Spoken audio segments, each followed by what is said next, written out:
دوستو، جانتے ہو اکثر لوگ آزمائش کو غلط جگہ پر سمجھ لیتے ہیں۔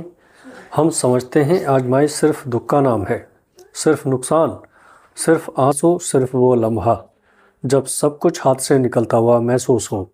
لیکن یاد رکھو، آزمائش دراصل وہ لمحہ ہوتا ہے جب اللہ تمہیں توڑنے نہیں بلکہ تمہیں تمہاری اصل پہچان دکھانے کے قریب لے آتا ہے۔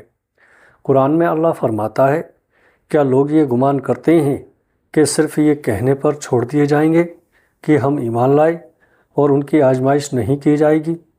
یعنی آزمائش ایمان کا دشمن نہیں بلکہ ایمان کا ثبوت ہے۔ جب زندگی میں سکون ٹوٹتا ہے، راستے بند ہوتے ہیں، دعائیں خاموش لگنے لگتی ہیں، تب اصل سوال یہ نہیں ہوتا کہ مسئلہ کیا ہے، اصل سوال یہ ہوتا ہے کہ تم اللہ کے ساتھ کہاں کھڑے ہو۔ میں نے اپنی زندگی میں یہ سیکھا ہے کہ آزمائش وہ آئینہ ہے جس میں انسان خود کو پہلی بار سچ میں دیکھتا ہے۔ اس لیے انبیاء اکرام سب سے زیادہ آزمائے گئے، کیونکہ اللہ نے انہیں گرانا نہیں تھا بلکہ دنیا کو دکھانا تھا کہ بندہ اگر اللہ پر ٹک جائے تو حالات کتنے ہی سخت کیوں نہ ہو، وہ بندہ ٹوٹتا نہیں۔ حضرت یوسف علیہ السلام کو کنویں میں ڈالا گیا، قید کاٹے، الزام سہے، لیکن قرآن ہمیں بتاتا ہے کہ ہر اندھیرے کے پیچھے ایک ترتیب تھی، ایک منصوبہ تھا۔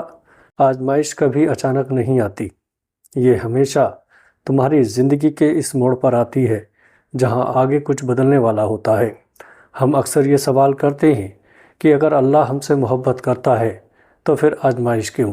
لیکن ذرا رک کر سوچو، اگر ہر چیز تمہاری مرضی کے مطابق مل جاتی، اگر ہر دعا فوراً قبول ہو جاتی، اگر ہر راستہ ہمارا ہوتا، تو تم کبھی یہ نہ جان پاتے کہ تمہارے اندر کتنا صبر ہے، کتنا یقین ہے اور اللہ پر کتنا بھروسہ ہے۔ قرآن میں اللہ فرماتا ہے، اور ہو سکتا ہے تم کسی چیز کو ناپسند کرو حالانکہ وہ تمہارے لیے بہتر اور ہو سکتا ہے تم کسی چیز کو پسند کرو حالانکہ وہ تمہارے لیے نقصان دہ ہو، اور اللہ جانتا ہے تم نہیں جانتے۔ آزمائش دراصل وہ چھپی ہوئی رحمت ہے جو اس وقت سخت لگتی ہے لیکن وقت گزرنے کے بعد سمجھ آتی ہے۔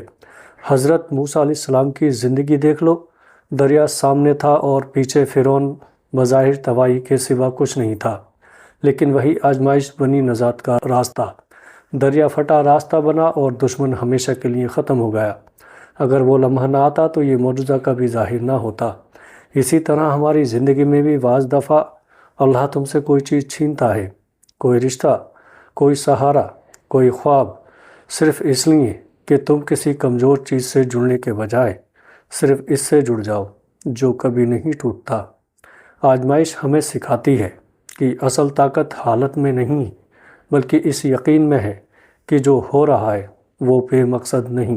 اور شاید تم نے بھی محسوس کیا ہو کہ زندگی کے وہ لمحے جنہوں نے سب سے زیادہ تکلیف دی، وہی لمحے بعد میں تمہیں سب سے زیادہ مضبوط بنا گئے۔ آزمائش کے پیچھے ایک ایسی حقیقت ہے جو اگر تم نے آخر میں سن لی تو تم کبھی اپنی تکلیف کو ویسے نہیں دیکھو گے جیسے آج دیکھ رہے ہو۔ آزمائش کا ایک اور پہلو بھی ہے جسے ہم اکثر نظر انداز کر دیتے ہیں، اور وہ یہ ہے کہ آزمائش صرف دکھ نہیں ہوتی، کبھی کبھی یہ خاموشی کی صورت میں آتی ہے۔ دعا مانگی جاتی ہے، آنسو بہتے ہیں، راتیں جاگ کر گزرتی ہیں، لیکن جواب نہیں آتا۔ اسی خاموشی میں بندہ سب سے زیادہ ٹوٹتا ہے۔ مگر قرآن ہمیں یہ بھی سکھاتا ہے کہ اللہ کی خاموشی انکار نہیں ہوتی۔ اللہ فرماتا ہے، اور جب میرے بندے تم سے میرے بارے میں سوال کریں تو میں قریب ہوں، دعا کرنے والے کی دعا قبول کرتا ہوں۔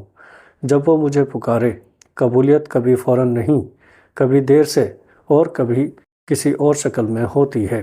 حضرت ایوب علیہ السلام کی آزمائش کو دیکھو، بیماری، تنہائی، سب کچھ چھن گیا، لیکن ان کی زبان پر شکوہ نہیں آیا، بس اتنا کہا، اے میرے رب، مجھے تکلیف پہنچی ہے اور تو سب رحم کرنے والوں سے بڑھ کر رحم والا ہے۔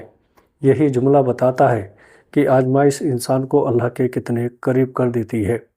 آزمائش میں انسان کے پاس دو راستے ہوتے ہیں، ایک تو وہ شکایت کے ساتھ دور ہو جائے اور اثر کے ساتھ اور قریب آ جائے، اور عجیب بات یہ ہے کہ اللہ کے بندے کو اسی آزمائش میں وہ سکون دینا شروع کر دیتا ہے جو آسانیوں میں کبھی نصیب نہیں ہوتا۔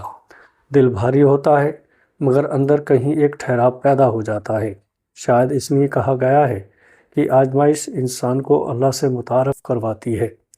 جانتے ہو، آزمائش اس لیے نہیں آتی کہ اللہ تم سے ناراض ہے، بلکہ اس لیے آتی ہے کہ اللہ تمہیں کسی اگلے درجے کے لیے تیار کر رہا ہوتا ہے۔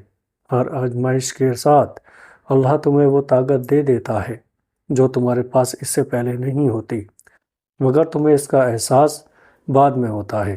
قرآن میں اللہ فرماتا ہے، اللہ کسی جان پر اس کی طاقت سے زیادہ بوجھ نہیں ڈالتا۔ یعنی جس آزمائش میں تم ہو وہ اس بات کی دلیل ہے کہ تم اس کو اٹھانے کے قابل ہو۔ آزمائش دراصل سزا نہیں، انتخاب ہے۔ اللہ تمہیں چن لیتا ہے، تمہیں روکتا ہے، تمہیں جھٹکے دیتا ہے تاکہ تم اس راستے پر نہ چلتے رہو جو تمہیں کمزور رکھتا ہے۔ اور جب آزمائش ختم ہوتی ہے تو اکثر ہمیں وہی چیز نہیں ملتی جس کے لیے ہم رو رہے ہوتے ہیں، بلکہ اس سے بہتر کوئی اور شکل، کوئی اور راستہ، کوئی اور سوچ مل جاتی ہے۔ تب جا کر سمجھ آتا ہے کہ آزمائش نے ہم سے کچھ نہیں چھینا تھا، اس نے ہمیں کچھ بنا دیا تھا۔ اس دن انسان پیچھے مڑ کر اپنے آنسوؤں کو دیکھتا ہے اور دل ہی دل میں کہتا ہے شاید یہی سب سے بڑی رحمت تھی۔ یقین کرو، اگر تم اس وقت آزمائش میں ہو تو یہ انجام نہیں، یہ تیاری ہے، اور جس رب نے تمہیں یہاں تک لایا ہے وہ تمہیں خالی ہاتھ نہیں چھوڑے گا انشاءاللہ۔ دوستو، آج کی یہ ویڈیو اگر آپ کو اچھی لگی ہو تو آگے دوستوں میں شیئر ضرور کریے گا۔ السلام علیکم ورحمۃ اللہ وبرکاتہ۔